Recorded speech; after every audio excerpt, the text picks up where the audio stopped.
Yo, what is up everyone, and welcome, it's Inferno coming back with a video talking about The Wolf Among Us Season 1. Because today, July the 8th, 2020, is the 6th year anniversary of The Wolf Among Us Season 1's completion. So Cry Wolf Episode 5 came out 6 years ago and marked completion of The Wolf Among Us. Man, it has been a very long time since we have seen the baby. We went through multiple, delays of the game, and then, cancellation, Telltale dying, and then the revival of Wolf Among Us. And now, check out my last video, the game is now seemingly in production with gameplay prototyping now beginning, which is definitely really awesome to see. So let's go ahead and reminisce a little bit about The Wolf Among Us, how it came to be, what did it mark for Telltale, and how awesome the game was. So pretty much, The Wolf Among Us Season 1 released in October 2013, so almost 7 years ago, but of course it wasn't really done until July 8th. But this was Telltale's first time after the success of The Walking Dead Season 1, venturing outside of The Walking Dead. They released Walking Dead Season 1, its DLC 400 Days, and then they released Walking Dead Season 2. And alongside that, they were working on The Wolf Among Us, okay? Same, of course, choice-based adventure game based on DC Comics, Vertigo, the Fables comic book, which is definitely really cool to see. It was really different because The Walking Dead had this massive IP. It had the comic book, it had TV shows, and Fables had nothing other than a comic book, which is really different. But it was very easy to jump into. You have characters like the Big Bad Wolf. You heard story times when you were a kid about the Big Bad Wolf, Snow White, all of these characters that are known in different like fables and fairy tales and Disney princesses, things like that. They are known characters, but this is a mature spin on these characters. That was definitely my appeal because, seeing the Big Bad Wolf as a sheriff and then seeing Snow White as the assistant mayor was definitely, or deputy mayor, was definitely really cool to see. So that's why it pretty much grabbed onto me and a bunch of other players. So that is awesome. I'm glad Telltale took the risk of going with Wolf Among Us and making it so cool and so awesome. I mean, going to the main menu of the game, it was just really cool to see Baby walking around, the music, listen to it.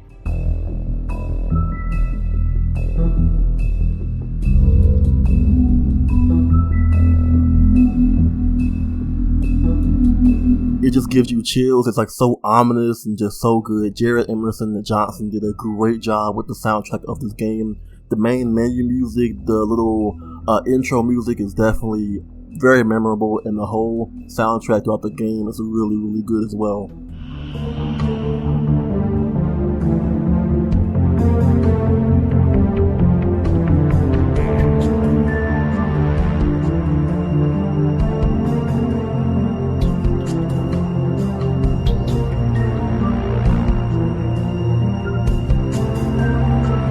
Them even adding in the main menu a book of fables was really cool to see as well, because fairy tales are based in their books and things like that. So having the book of fables to go ahead and read about certain characters and what they're doing in their role in this game was definitely really cool. I really hope Wolf 2 continues a book of fables main menu, or at least some kind of like model viewer.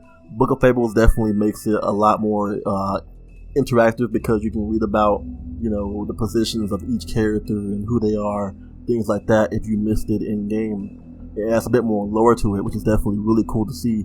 A bunch of care was put into Wolf Among Us and Tales from the Borderlands, even Game of Thrones having their moving main menus. While Walking Dead, it didn't really have cool menus like the Wolf Among Us and all the other games. So that really shows that Wolf Among Us was like very influential as far as the style, the personality. The main menu shows that it's gonna be very eerie, a very detective style, creepy game, and it definitely really was at some points.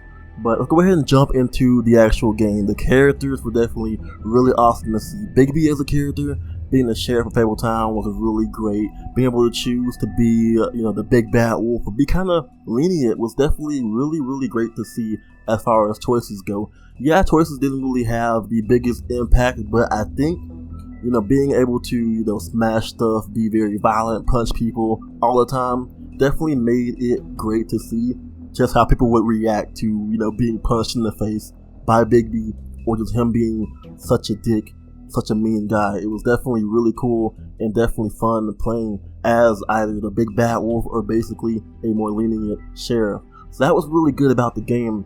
Characters like Snow White, Colin, Toad, Crane, they were definitely great and well written characters. And even though rewrites happened that prevented more characters from actually being fleshed out, we had Brannigan, the Monday detective, and then we had Bluebeard, who was Dave Fennoy's character. There were some rewrites that happened that prevented them from being more developed, Episode 2 took like 4 months to come out because they had to rewrite the entire episode because the writer of the comics did not approve of them going into having the humans come into the Fabletown society. So I wonder how the game would be if, Bill Willingham actually let Telltale tell their own story without having to restrict them from doing certain things. I mean, even in the teaser for episode 2, we had Cinderella, who in the comics is actually a spy, which is definitely really cool to see.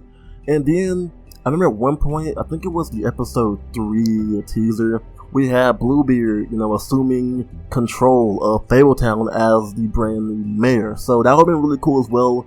That got scrapped, so pretty much there were a bunch of rewrites. Man, Telltale was known for doing plenty of rewrites for their games. But I do think Wolf Among Us turned out to be a great game. I just wish that we had to see the original vision on what would have happened if we had Brannigan, or if we had Bluebeard becoming the mayor, or even if we had Cinderella in the game. There was even a rumor that the community actually found out the killer, the original killer, was going to be the boy who cried wolf. And the community figured it out, so they rewrote that and scrapped that whole plot line. That's crazy.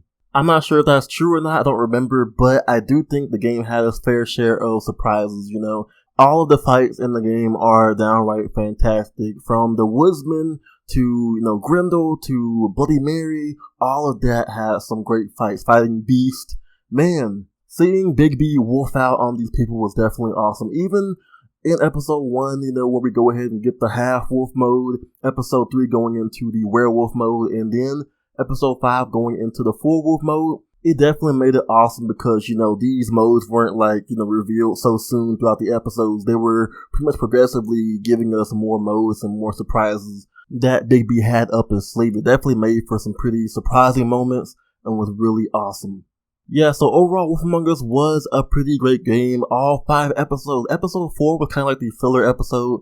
Going to Jersey and going to the meat locker were kind of like not really pertaining to the main plot, but just was there to fill in time. That usually happens with Telltale's previous episodes. Their 4th episode was always their slowest episode, or always, episodes that really contain filler. So that happens with all of them. But overall, the game was just a unique, just great experience, and I'm really glad we're getting a sequel because it really does deserve one. Out of all the Telltale games, this one really deserves a second season because of all that it had in it, all of the, potential it has as far as making it into a franchise of, multiple different plot lines and the massive world of the Wolf Among Us, of the Fable, pretty much Fable universe, Fable comics universe, is definitely really, really, really open. There are lots of different fairy tales, fables, children's book stories that can be made into a mature character, mature plotline, and it definitely needed to be expanded upon as far as a second season is concerned. So glad we're getting it. There are some pretty awesome stuff on the horizon for the Wolf Among Us series. Can't wait to see what new Telltale has for us for Wolf Among Us Season 2. Comment down below your favorite moment throughout the Wolf Among Us Season 1. What was your favorite moment and why you love the game and want a second season? My rationale would be pretty much, my favorite scene is the alleyway in episode 3 with Tweedledee and Tweedledum and the reveal of Bloody Mary and all of that stuff. It was definitely really, really, really awesome. My favorite scene throughout the entire game. And the reason why I love it is because of the personal care that was put into Wolf Among Us Season 1 with the main menu, the soundtrack, the Book of Fables, just all this personal stuff, the intro, all of that is great and what made The Wolf Among Us really special and a really awesome game. So go ahead and comment down below your favorite scene, your rationale for loving Wolf Among Us as a series, and go ahead and give me a thumbs up and subscribe for more content in the future. My name is Franklin, and I'll catch you guys next time on The Wolf Among Us.